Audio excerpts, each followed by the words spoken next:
உன்னோட எண்ட் என்ன, எதை நோக்கி நீ அவளை லவ் பண்ணுவ? சம்ம ஃபீச்சர்ஸ், ஐயோ எப்படி இருக்குதா பாரு, இவளை பெட்டில் இமேஜின் பண்ணுறது தான் உன் வேலையே. அசிங்கமாக ஒரு ஆள், ஒரு நல்லா இல்லாத முகத்தை நீங்கள் லவ் பண்ணுவீங்களா?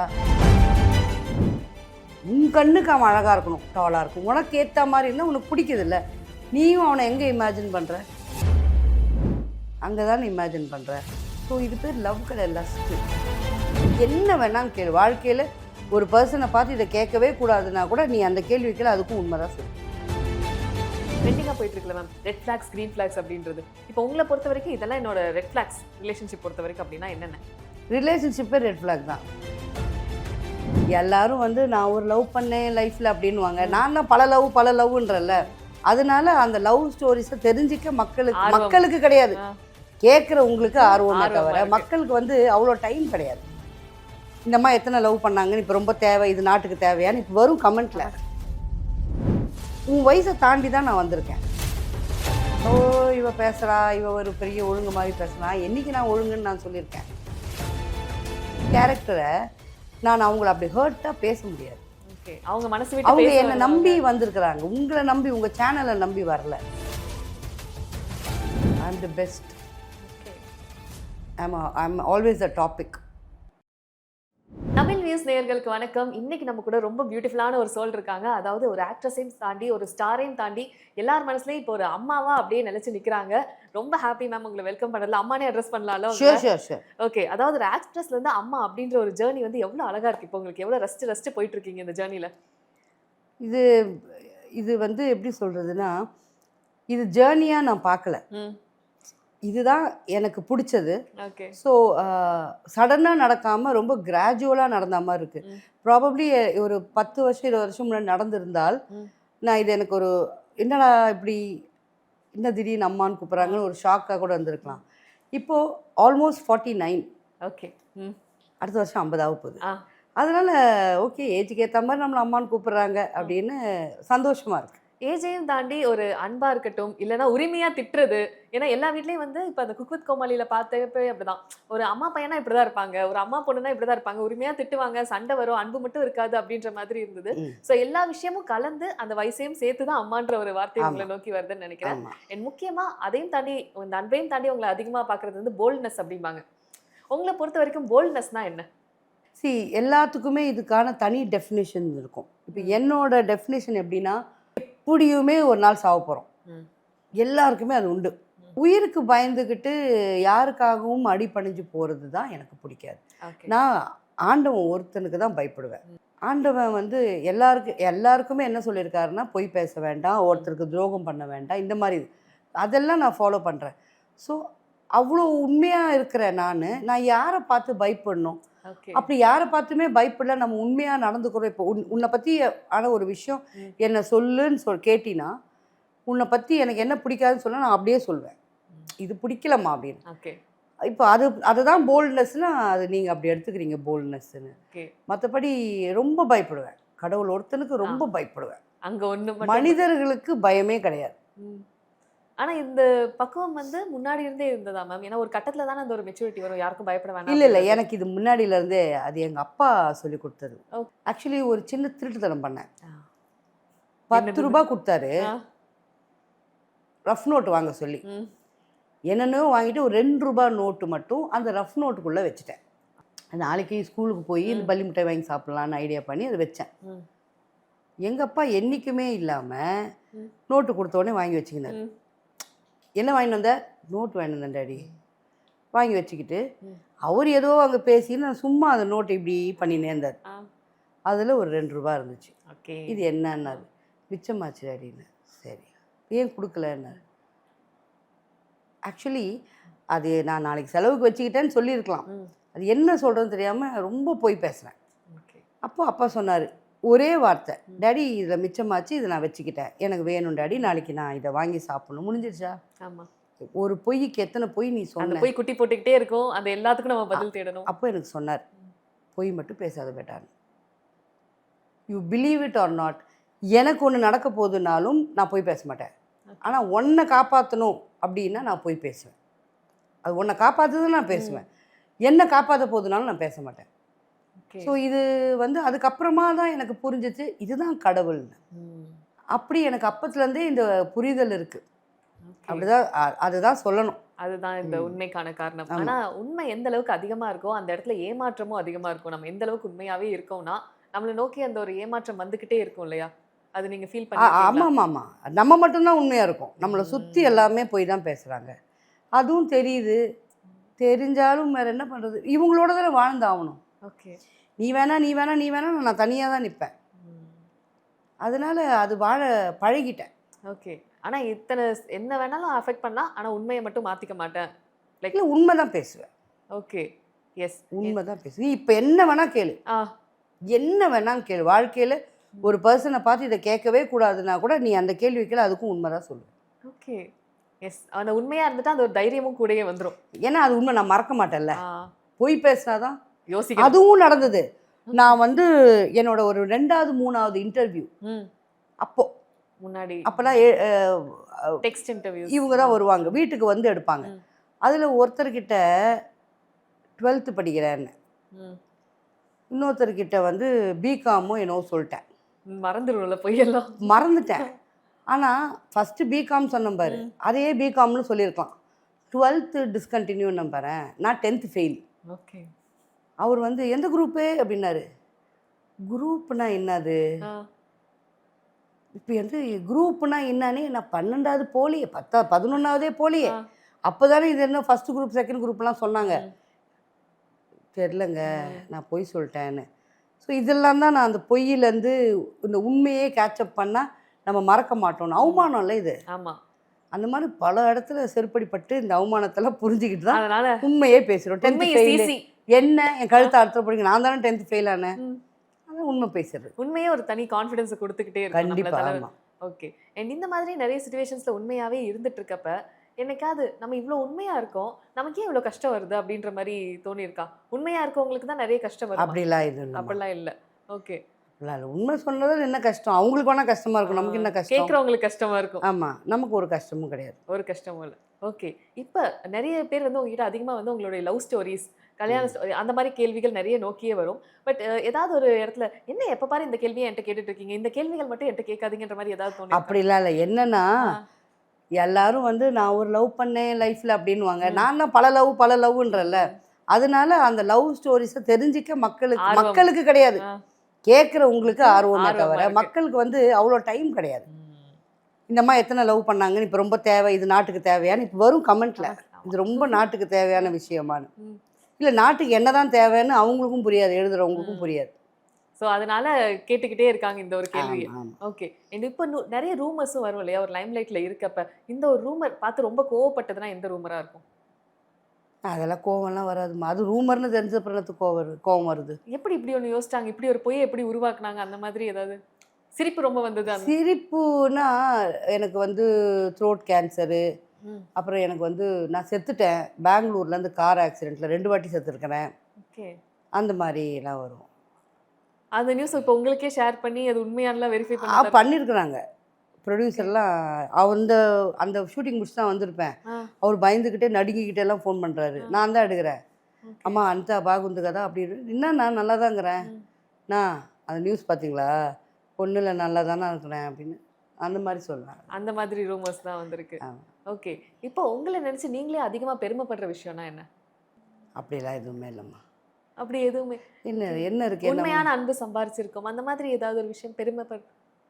உண்மையான அன்பு சம்பாதிச்சிருக்கோம்னு அந்த அன்பு பெறுற வரைக்கும் தெரியாது. அந்த அன்பு பெறுற வரைக்கும் நான் வெயிட் பண்ணுறது கிடையாது. எனக்கு என்ன வேணுமோ அதை நான் வாங்கிப்பேன். உங்ககிட்ட எனக்கு என்ன வேணும், அந்த அன்பு வேணுன்றதை நான் வாங்கிப்பேன். நீ கொடுக்குற வரைக்கும்லாம் வெயிட் பண்ண மாட்டேன். அப்போ நம்ம என்ன வந்து இதில் பெருமைப்படுறதுக்கு என்ன இருக்குது? நம்மளாக தானே இருக்கோம். நீ இன்னைக்கு இந்த ஷூட்டே இல்லைன்னா கூட இன்னைக்கு நானாக தானே இருப்பேன். இதில் என்ன பெருமை இருக்குது? எந்த விஷயமே அப்படி தலைக்கு பெருமையா எதுவுமே கிடையாது. Everything is destined by God. Okay. இன்னைக்கு இதை பேச போகிறேன், இன்னைக்கு இதை சாப்பிட போகிறேன்றது. அப்போது இதில் ஒன்றுமே பெருமை கிடையாது. ஓகே. ஆனால் எல்லாத்தையும் இப்படி டேக் இட் லைட் ஒரு கேஷுவலான ஜோனில் இருக்கப்ப உங்களுக்கு கடைசியாக ஒரு டிப்ரெஷனுக்கு இந்த விஷயம் தான் என்னை தள்ளிச்சு அப்படின்னா ஏதாவது ஒரு விஷயம் இருக்கா? எனக்கு என்னன்னா இதுதான் எனக்கு, நீங்கள் எவ்வளோ கஷ்டத்தை தாண்டி வந்திருக்கீங்க. என்ன கஷ்டம் தாண்டி வந்தேன்? ஓகே. எப்போ இது ஒரு கஷ்டம் ம், அப்படின்னு நம்ம நினச்சி அதை ஃபீல் பண்ணால் அதான் கஷ்டம். ம், ஓ இந்த வண்டி இல்லையா, ம். சரி நான் ஒரு ஆட்டோ பிடிச்சி போயிடுறேன்னும் போது அதில் என்ன கஷ்டம் இருக்குது, அதில் என்ன டிப்ரெஷன் கிடைக்கும்? ஓகே. எனக்கு அதுவே ஃபஸ்ட்டு அந்த பாயிண்ட்டே புரியல. நீங்கள் கஷ்டம் தாண்டி வந்திருக்கீங்க, எனக்கு தெரியல என்ன கஷ்டம். ஓகே. இந்த கடையில் பிரியாணி கிடைக்கலையா, நல்லா இருக்கும், இப்போ கிடைக்கலன்னா பரவாயில்ல, நீங்கள் வேற அங்கேருந்து கடையில வாங்குங்க வாங்கிக்கலாம். அப்படின்ற ஆள் நான். ஸோ எனக்கு தெரியல. அப்புறம் அந்த நீங்கள் இதுதான் எனக்கு கடைசியாக டிப்ரெஷனுக்கு எனக்கு உள்ளாக்குச்சின்னா இல்லையே, அந்த மாதிரி எடுத்துக்கவே மாட்டேனே. இப்படியா சொன்னீங்க, ஏன் சொன்னீங்க, இல்லை இல்லை அப்படி நடக்கலை, நீங்கள் ஏதோ நினச்சிட்டு இருக்கீங்க, சரி ஓகே பரவாயில்ல அப்படின்னு போயிடுவேன். ஓகே. இது ஏன் இந்த ஆட்டிடியூடு? ம். சம்டைம்ஸ் எனக்கே தோணும், இவ்வளோ ரொம்ப ஈஸியாக இருக்கேனே. அப்படி நெறைய பேர் இல்லாதது தான் பிரச்சனையா இருக்கு மேம். ஏன்னா, அப்பதான் நெறைய மனசுக்குள்ள எடுத்து அவங்க ரொம்ப ஆமாம், டிப்ரெஸ்ட் ஆகி. எனக்கு நீங்கள் என்னை பற்றி நான் ஒன்றே ஒன்று மட்டும் கேட்பேன். ம், இப்போ நடுவில் ஒரு ஃப்ரெண்டு ஃபோன் பண்ணாங்க. ம், என்னப்பா எப்படி இருக்கிற, நல்லா இருக்கிறப்பா, அவங்க ஆர்டிஸ்ட் தான். ம். ஹெல்த் எல்லாம் எப்படி இருக்கு, நல்லா இருக்கு. இல்லை உடம்பு சரியில்லைன்னு கேள்விப்பட்டேன். உடம்பு சரியில்லையா, ம். ட்ரிங்க் எல்லாம் விட்டிங்களாமேன்னு. ஓ ட்ரிங்க்கு விட்டுட்டா உடம்பு சரியில்லைன்னு அர்த்தமா? இல்லைப்பா அப்படிலாம் நான் சும்மா தான் விட்டேன். உங்களுக்கு எனக்கு யார் சொன்னதுன்னா இன்னொரு ஃப்ரெண்டு பேர் சொன்னாங்க. ஓகே. அந்த அம்மாவை 3 நாள் மட்டும் தான் பார்த்துட்டு வந்தேன். ம். இப்போது அவள் ட்ரிங்க் எல்லாம் விட்டா அவளுக்கு ஏதோ உடம்பு எதுக்கு இது? அவங்கள ஒரு நான் story. இல்லாத இடத்துல என்னை பற்றி ஏன் பேசுகிறீங்க? இப்போ கூட நான் மென்ஷன் பண்ணி இவ்வளோ தான் எனக்கு அவங்கள ம், இந்த இன்டர்வியூவில் அவங்க பேரும் வந்துடும், ம். அவங்கள நோட்டீஸும் பண்ணுவீங்க, அடுத்த ஒரு இன்டர்வியூ பணம் கொடுத்து அவங்களுக்கு கூப்பிடுவீங்க. நான் ஓகே. நினச்சா இப்போ அவங்கள பெரிய ஆளாக்கலாம். ம். இல்லை இப்போ அவங்கள பற்றி நான் தப்பு தப்பாக பேசி அவங்கள சி அப்படின்னு சொல்லலாம். அது கிடையாது என் பாயிண்ட். என் பாயிண்ட் என்னென்னா, நானே அந்த இடத்துல இல்லை. ம். ஷக்கி எப்படி இருக்கான்னு ஒருத்தர் கேட்டால் நல்லா இருக்கா, 3 நாள் மட்டும் தான் பார்த்தேன், முடிஞ்சு போச்சா? அது அவளுக்கு உடம்பு சரியில்லை, அவள் ட்ரிங்க் அங்க பண்ணல. ஒரு கதை உருவாக்கி எனக்கு அதுதான் அதுக்கு என்ன காரணம் அப்படின்றது. காரணம்னா, நான் ரொம்ப பெரிய ஆள், ஐ ஆம் தி பெஸ்ட், ஓகே. ஐ ஆம் ஆல்வேஸ் த டாபிக் ஓகே. இல்லையா? ஆமா. சோ அத பத்தி பேசுறப்போ ஒரு எக்ஸ்ட்ரா சுவாரஸ்யம் அவங்களா ஆட் பண்ணிக்கிறாங்களோ? நம்மளை மட்டன் தட்டணும்னு நினைக்கிறாங்க. ஓகே. முட்டாளே, நீ மட்டன் தட்டணும்னு நினச்ச அந்த பர்சன் எனக்கு ஃபோன் பண்ணி ஹவ் ஆர் யூமா, ம். யூஆர் ஓகே இல்லை, ஆல் வெல்ல, anything just give me a call அப்படின்றாங்க. ஓகே. எஸ். சோ அதனால ஒரு லைம் லைட்ல இருக்கப்ப அந்த ஒரு டாபிக்கை யூஸ் பண்ணிக்கிறாங்க நிறைய பேர். லைம் லைட்டில் இன்னும் இப்போ லைம் லைட்டில் இருக்கிறேன் நான். அட்டென்ஷன்க்காக.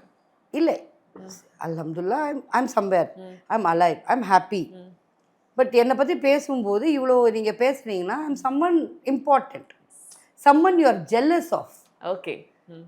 Summon you actually envy. என்னடா இவ எவ்வளவு எவ்வளவு தாங்குறாளே, அடிச்சாலும் தாங்குறாங்க, எப்படி முடியுது? அது அந்த ஜெலசி எனக்கு தெரியுது உங்ககிட்ட. ஓகே. எனக்கு அது சிரிப்பு வருது உங்களை பார்த்தா, அவ்வளோதான். ஓகே. Clear, very clear. ம். அண்ட் இப்போ வந்து நீங்க எல்லாமே டேக் இட் லைட், எதுவுமே பாதிக்காது அப்படின்னு இருந்தாலுமே, இப்போ எகைன் நம்ம அந்த ரிலேஷன்ஷிப் டாபிக்லேயே வந்தாலும், லைக் ரிலேஷன்ஷிப்ல நம்ம ரொம்ப வீக்கான ஒரு மொமெண்ட் எல்லாம் இருக்கும் இல்லையா? அதை திரும்பி பார்க்குறப்ப எப்படி இருக்கும் உங்களுக்கு? ஓகே, நம்ம இவ்வளோ வீக்கா இருந்திருக்கோமா ஒரு ரிலேஷன்ஷிப்ல அப்படின்னு. அதுதான் இல்லை, என்னத்து ரிலேஷன்ஷிப்னா லவ் தான் சொல்றியா? லவ்வில் என்னம்மா வீக்னஸ்ஸு? லவ் பண்ணுறதே வீக்னஸ் தான், லவ்வே ஒரு வீக்னஸ். லவ்வே வீக்னஸ் தான். அதில் நான் எப்படின்னா, இது கூட என்ன யாராவது கழுவி ஊற்றுனீங்க, அது ஒரு பேக்கப் தான் வச்சுருப்பேன். என்ன எப்பவுமே இன்னொருத்தவங்க ஒரு லைன்லேயே வச்சுருப்பேன். பெஞ்சிங். நீ ஆமாம், அது நீங்கள் இப்போ ஜென்சி டர்ம்ஸ்ல அது பேர் பெஞ்சிங். பெஞ்சிங், எனக்கு அதான் தெரியுமா பார்த்தியா, தெரியாதுக்கு முன்னாடி நான் அப்படி தான் இருந்திருக்கேன்.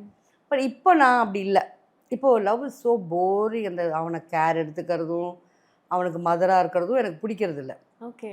அவ்வளோதானே தவிர, சி பழகும்போதே டு பி வெரி ஹானஸ்ட், உனக்கும் தெரியும் அவனுக்கும் தெரியும் this will not work. So எனக்கு நான் சொல்லுவேன், there is no love at all. Love is only between mother, son, brother, sister. அந்த siblings, அந்த bloodல மட்டும்தான் love. That is only called love. They won't disown us anytime. Yeah. இது I will simply call lust. Okay. எங்கேயா உன் end போகுது? நீ எவ்வளோ பெரிய ஹேண்ட்ஸமாக இருக்கட்டுமே ஒரு பர்சன், எவ்வளோ ஒரு பியூட்டி குவீனாக இருக்கட்டுமே, உன்னோட எண்ட் என்ன? எதை நோக்கி நீ அவளை லவ் பண்ணுவ? சம ஃபீச்சர்ஸ், ஐயோ எப்படி இருக்கிறா பார், இவளை பெட்டில் இமேஜின் பண்ணுறது தான் உன் வேலையே. பொண்ணும் அதே தான். இந்த பொண்ணுங்கள்லாம் இல்லைலாம் சீனு போடாதீங்க. அசிங்கமாக ஒரு ஆள், ஒரு நல்லா இல்லாத முகத்தை நீங்கள் லவ் பண்ணுவீங்களா? உன் கண்ணுக்கு அவன் அழகாக இருக்கணும், டாலாக இருக்கும், உனக்கு ஏற்ற மாதிரி இருந்தால் உனக்கு பிடிக்குதுல்ல. நீயும் அவனை எங்கே இமேஜின் பண்ணுற? அங்கே தானே இமேஜின் பண்ணுற. ஸோ இது பேர் லவ் கிடையாது, லஸ்ட்டு. ஓகே. ஸோ எனக்கு தெரிஞ்சு என்னோட ரிலேஷன்ஷிப் எல்லாமே லஸ்ட்டு தான். எனக்கு எப்போவும் தெரியும் இது நடக்கவே போகிறதில்ல, பிரேக்கப் ஆக போகுது. இதை நினச்சி என்னத்தை ஃபீல் பண்ணுறது? ஓகே. ஆனா இப்போ ஜென்ரலா லவ்வர்ஸ் பேசிக்கிற கான்வர்சேஷன் எப்படி இருக்கும்னா, ஃபியூச்சர்ல வந்து கல்யாணம் பண்ணிக்கணும், அடுத்து அந்த மாதிரி அது பாரு ஃபியூச்சரிஸ்டிக்கா முட்டாளுங்க பேசுவாங்க. பேசிக்கிறது. நீங்க இது வரைக்கும் அந்த மாதிரி பேசுனது இல்லையா? பேசியிருக்கேன், நானும் ஓகே. முட்டாளாக தானே இருந்திருக்கேன். ஆனா இப்போ 2 பேரும் சேர மாட்டாங்கன்னு தெரியும். பட் ஆனா ஃபியூச்சரிஸ்டிக்கா அந்த ஒரு அது கான்வர்சேஷன் வந்து இருக்கப்ப பிகினிங்கில் ஓகே. பிகினிங்கில் ஹனிமூன் பேசுறது. ஃபேஸ். ஆமாம், அப்போ பேசுவேன். அப்புறம் அவன் நம்மளை சத்தாய்க்கிறது, நம்ம அவனை சத்தாய்க்கிறது எல்லாம் எனக்கே தெரிஞ்சிடும். ஐயோ பிச்சுக்குன்னு ஓடிடும் இந்த பால், ஆ. இந்த காத்தாடி கட்டாய் ஓடிடும்னு எனக்கே தெரியும். நான் அப்படி ஒரு டாக்ஸிக்காக இருப்பேன். ஓகே. ஆனா இது யாருமே இப்படி சொல்ல மாட்டாங்க. நான் ரொம்ப டாக்ஸிக்கான ஆள் அப்படின்றது யாருமே சொல்ல மாட்டாங்க. எல்லாருமே அவ்வளோதான். ஓகே. பெண் ஆண் அவன் சைடில் டாக்ஸிக்காக இருப்பான். அதனால தானே நீங்கள் பிரியிறீங்களே. எஸ். ஏதோ ஒரு டாக்ஸிசிட்டி இருக்கும் ஒரு ரிலேஷன்ஷிப்ல. ஸோ நானும் அப்படி தான் இருந்திருக்கேன். அதனால் எனக்கே தெரியும் இது பிச்சின்னு ஓடிடும்னு சொல்லிட்டு. பின்னாடியெல்லாம் துரத்த முடியாதும்மா, போர் அடிக்குது. எல்லாம் போய் துரத்தி எல்லாம் லவ் பண்ணி எல்லாம் போர் அடிக்கும். ஆனா இப்ப அந்த ரொம்ப போர்டான ஒரு ஜோனுக்கு வந்தாச்சுல. இப்ப காதல்னாலே போர் அடிக்குது அப்படின்ற ஒரு ஜோன். ஓகே. இப்ப இந்த ட்ரெண்டிங்கா போயிட்டு இருக்குல்ல ma'am, red flags green flags அப்படின்றது. இப்போ உங்களை பொறுத்த வரைக்கும் இதெல்லாம் என்னோட ரெட் ஃபிளாக்ஸ் ரிலேஷன்ஷிப் பொறுத்த வரைக்கும் அப்படின்னா என்னென்ன? ரிலேஷன்ஷிப்பே ரெட் ஃப்ளாக் தான். ரிலேஷன்ஷிப் குள்ள போறதே ரெட் ஃபிளாக் தான். ஆமாம், தேவையில்லாத வேலை.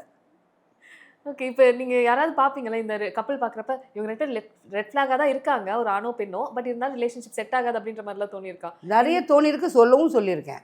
டைம் வேஸ்ட் பண்ணுற ராஜா, மேடம் இப்படி தான் பண்ணுவாங்கன்னு. மேடம் சார் இப்படி தான் பண்ணுறாரு, இன்னைக்கு உனக்கு புரியலல்ல, ஒரு என்னைக்காவது நாள் புரியும். அழுவ. என்னைக்காதனால சீக்கிரம் நடக்கும்.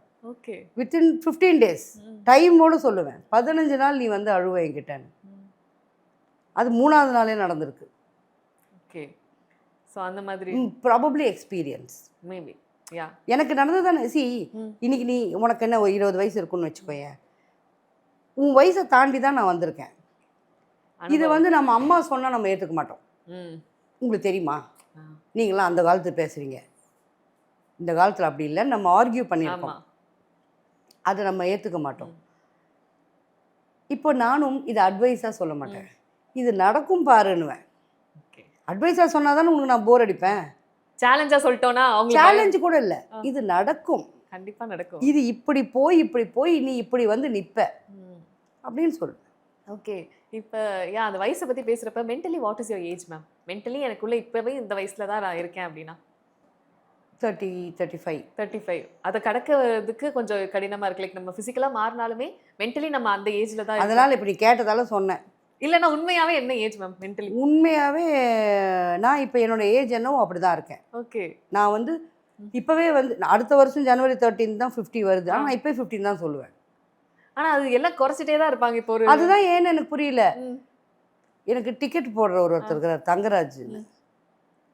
அவன் இன்றைக்கி எனக்கு 33, 34 தான் டிக்கெட் போடுவோம். ஏன்டான்னு, மேடம் உங்களுக்கு வயசே அவ்வளோ மேடம்னு. அட பைத்துக்காரன்னு. எப்போ நான் 35 அப்போவே 45, 40ன்னுவேன். டிக்கெட் போடுறா என்னடா. அப்பதான் அது வரப்ப பெருசா நமக்கு எதுவும் அப்படிலாம் இல்லை. எனக்கு தெரியல நம்ம ஏன் ஏஜை கம்மி பண்ணி சொல்லணும். ஓகே. ஏன் என்ன இருக்கு, எனக்கு அது ஏன்னே புரியல. ஓகே. நான் என்னால் அந்த மாதிரி சொல்லவே முடியாது. ஒரு வயசு நீ 60 கூட வச்சுக்கோ, எனக்கு கவலையே கிடையாதுன்னு. அந்த ஏஜ்லயே உண்மையாவே இருந்துட்டு போயிடலாம். இல்லை, அதில் பொய்யில் என்ன கிடைக்க போகுது? உன் நட மாட்டி கொடுத்துரும், உன்னோட டயர்ட்னஸ் மாட்டி கொடுத்துரும், எல்லாமே எதுக்கு பொய்? ஓகே. ஜாலியாக சொல்ல 49, நெக்ஸ்ட் இயர் 50, 50வது வருஷம் கொண்டாடு ஜாலி. 1/2 செஞ்சுரி அடிச்சிட்டேன், ஆனால் ஒன்றும் சாதிக்கல, அது வேற விஷயம். ஓகே. இன்னும் டைம் இருக்குது சாதிக்க. எஸ். அந்த டைம் ஒரு ஏஜோ டைமோ எதையும் ஒரு ரெஸ்ட்ரிக்ஷனா பார்க்கறது இல்லை அப்படின்றது தெரியுது. பார்க்கக்கூடாதுமா. ஓகே. Clear ma'am. அண்ட் இன்னொரு விஷயம் என்னன்னா, முக்கியமாக கேட்கணும்னு நினச்சது, இப்போ எல்லா டைம்லையுமே ஒவ்வொரு பீரியட்லையுமே இதுதான் என்னுடைய பர்பஸ் ஆஃப் லைஃப் அப்படின்னு இருக்கும் இல்லையா? இப்போ இந்த கரண்டாக இதுதான் என்னுடைய பர்பஸ் ஆஃப் லைஃப் அப்படின்னா என்னவாக இருக்கும்? உண்மையிலேயே ஒரு வருஷம் முன்னாடி இதை கேட்டால் நான் ரொம்ப எம்டியாக இருந்தேன். எனக்கு பர்பஸே இல்லை, நான் எதுக்கு வாழணும், என்ன பண்ணிக்கிட்டு இருக்கேன் இங்கே, இப்படிலாம் கேள்வியெல்லாம் நான் இன்டர்வியூலேயே கேட்டிருக்கேன், சொல்லியிருக்கேன். நான் உண்மையிலே இப்போ என்ன பண்ணிக்கிட்டு இருக்கேன்னு தெரியல, ரொம்ப யூஸ்லெஸ்ஸாக இருக்கேன், இந்த பூமி மேலே நான் சும்மா பாரமாக இருக்கேன், இப்படிலாம் தான் நினச்சிட்டு இருந்தேன். இப்போ ஒரு பர்பஸ் என்ன, இதுக்கு முன்னாடி எங்கள் அப்பா இருந்தாங்க, அம்மாவை பார்த்துக்க வேண்டிய சுச்சுவேஷன், அண்ணனை பார்த்துக்க வேண்டிய. இப்போ எங்கள் அண்ணன் குழந்தை ஒன்று இருக்குது, அதுக்கு ஒரு கல்யாணம் பண்ணி வைக்கணும். அதுதான் இப்போ current situation, current purpose of life அது ஒன்று தான். ஓகே. ஆனா ஒரு பர்ப்பஸ் ஆஃப் லைஃபோட இருக்கதே ஒரு தனி எனர்ஜி குடுக்கும் இல்லையா? அதுவே நமக்கு ஒரு ரெஸ்பான்சிபிலிட்டி. ரெஸ்பான்சிபிலிட்டி எனர்ஜி எல்லாம் கொடுக்கல. இது என்னடா இது, போன வருஷம் ம். ஒன்றுமே இல்லை, எதுக்கு வாழ்கிறோம் தெரியாமல் இருந்தப்போ நிம்மதியாக இருந்தது. ம். ஓகே, எப்போ வேணால் அல்லாஹ் கபூல் பண்ணிட்டோம், எப்போ வேணால் நம்மளை கூட்டிகிட்டு போட்டோம் அப்படின்ற சுச்சுவேஷனில் இருந்தேன். இப்போ இது வந்து ஒரு தேவையில்லாத வேலை மாதிரி, பட் ஸ்டில் It's a அது purpose. வந்து நம்ம ஒரு பர்பஸ் நம்ம பண்ணணும். ஓகே. அண்ட் இப்போ உங்கள பத்தி அதிகமா இந்த ஒரு விஷயத்துல என்ன மிஸ் அண்டர்ஸ்டுட் பண்ணிக்கிட்டே இருக்காங்க. மக்களா இருக்கட்டும், இல்ல சுத்தி இருக்கவங்க அப்படின்னா, ஈஸியா இந்த விஷயத்துல ஜட்ஜ் பண்ணிடுறாங்கன்னா எந்த விஷயமாக இருக்கும் மேம்? நான் வந்து ஒரு சேனலில் இன்டர்வியூலாம் எடுத்திருக்கேன். ஆ. அவங்க என்ன நினைக்கிறாங்கன்னா, நான் வந்து ஒவ்வொரு திமிராக பேசுகிறேன், ஓவராக அவங்கள திட்டுறேன், இவங்களுக்கு என்ன ரைட்ஸ் இருக்குது, இவங்க ஒழுங்காக வந்தாங்களா, இவங்க எப்படிப்பட்ட படங்கள் பண்ணாங்கன்னு. எனக்கு கொடுக்கப்பட்ட வேலை அது. ஓகே. எனக்கு ஒரு 10 கொஸ்டின் இதை கேளுங்கன்னு சொல்லியிருக்காங்க, நான் அதை தான் கேட்கணும். அவங்க கேட்குற கொஸ்டின்ஸை கூட நான் பேப்பரை தூக்கி போட்டுருவேன். என்னால் ஒரு பொண்ணுக்கிட்ட இப்படி பேச முடியாது. ஓகே. ஆனால் நான் அவங்களையும் திருப்திப்படுத்தணும், ம். கேள்வியும் கேட்கணும் உனக்கு வலிக்காம. கம்ஃபர்ட்டபிளா வச்சு. அதனால நான் எவ்வளோ ட்விஸ்ட் பண்ணி, actually anchoring is a very hard job. நான் அது ரொம்ப ஈஸி, என்ன 10 கேள்வி, இந்த கேள்வி நான் கேட்டால் முடிஞ்சு போயிடும்னு நினச்சேன். அவங்க எக்ஸ்பிரஷன் மாறும்போது எனக்கு கஷ்டமாக இருக்கும். அந்த இடத்துல நான் இருந்தால் எப்படின்னு யோசிப்பேன். அதனால அது ரொம்ப கஷ்டமான வேலை. அது மக்கள் நிறைய புரிஞ்சிக்கல. என்னவோ இவ பேசுகிறா, இவ ஒரு பெரிய ஒழுங்கு மாதிரி பேசுகிறா. என்றைக்கு நான் ஒழுங்குன்னு நான் சொல்லியிருக்கேன். ஓகே. ஸோ அது வந்து மக்கள் புரிஞ்சுக்கிட்டா நல்லது, புரிஞ்சிக்கலனாலும் அவங்க இஷ்டம். எஸ். ஆனா நீங்க சொன்ன விஷயம் ரொம்ப கரெக்ட் மேம். ஏன்னா இப்ப நம்ம அந்த கேள்வியை நமக்குள்ளே ஒரு டைம் போட்டு பார்த்துக்கிட்டா, அடுத்தவங்க கிட்ட அதை த்ரோ பண்றதுக்கே நிறைய யோசிப்போம் இல்லையா? ஆமாம். அந்த சிச்சுவேஷன்ல நம்ம சி அது வந்து அது இப்போ நார்மல் ஒரு ஆங்கர், அவங்க மூஞ்சி பேர் தெரியாதுன்றவங்க கேட்டுடலாம். அம்மானு கூப்பிட்ற என் கேரக்டரை நான் அவங்கள அப்படி ஹர்ட்டாக பேச முடியாது. ஓகே. அவங்க மனசு விட்டு அவங்க பேச என்னை வருவாங்க. நம்பி வந்திருக்கிறாங்க, உங்களை நம்பி, உங்கள் சேனலை நம்பி வரல. அவங்க ஷக்கீலம்மாட்ட பேசணும், ஷக்கீமா கிட்ட இதை பற்றி பேசணும். எத்தனையோ வந்து நெகட்டிவாக வர்ற பிள்ளைங்களை, பசங்களை கூட பாசிட்டிவ் ஆக்கி அமைச்சிருக்கிறேன். ஓகே. பார்த்தீங்களா மக்களே, இந்த மாதிரி அவங்க வந்து அந்த மாதிரி இல்லை. நம்மளே ஏன் நினச்சிக்கணும், ஒரு சான்ஸ் கொடுத்து பார்ப்போமே, ஏய் நீ ஒழுங்காக நடந்துக்கணும் ஓகேவா, இப்படியெல்லாம் கூட பேசி அமைச்சிருக்கேன். ஓகே. அப்போல்லாம் பாராட்டாத நீங்கள் உண்மையிலே ஒரு தப்பு பண்ணியிருப்பாங்க, உங்களுக்கு நிறைய விஷயம் நம்ம வந்து சொல்ல முடியாது, ஆன் கேம்ல சொல்ல முடியாது. அப்போ அந்த விஷயங்களுக்கு நம்ம வந்து அவங்கள மிரட்டும் போது மக்கள் வந்து கமெண்ட்டில் அப்படி போடுவாங்க. நான் கமெண்ட் படிக்கிறவங்க வேணால் எனக்கு சொல்லுவாங்க, அப்படி போட்டிருக்காங்களா, ஃபைன் ஓகே, அது அவங்களோட புரிதல், அவ்வளோதான் ஓகே அப்படின்னு விட்டுருவேனே தவிர என்னால் அப்படி டைரெக்டாக ஹர்ட் பண்ண பண்ண முடியாது. முடியாது. ஓகே. இந்த விஷயத்தை நிறைய பேர் புரிஞ்சுக்கலன்னு நினைக்கிறேன். அதனால தான் அவ்வளோ கமெண்ட்ஸ் வந்துகிட்டே இருந்திருக்காங்க. இல்லை நீங்கள் இன்னொன்று என்னன்னா, நீங்கள் கமெண்ட் போடுங்க, நீங்கள் பார்த்ததால தானே போடுறீங்க. அந்த சேனலுக்கு என்ன தேவை, வியூஸ் தான் தேவை. அது அது அவங்க விஷயத்தில் அவங்க சம்பாதிச்சுட்டு போகிறாங்க. எனக்கு அதனால அதெல்லாம் நான் கவலைப்பட மாட்டேன். ஓகே. இவ்வளோ பாசிட்டிவாக இருக்கீங்க எப்பயுமே அப்படின்றப்ப, என்னைக்காவது ஒரு நாள் வந்து லைக் இதுக்கு முன்னாடி பாஸ்ட்லேயா இருக்கட்டும், லைஃபே வேண்டாம், லைஃபை ஓவர் பண்ணிக்கலாம் அப்படின்ற மாதிரி உங்களுக்கு தோணி இருக்கா? அது கேளம்மா அப்படிதான்.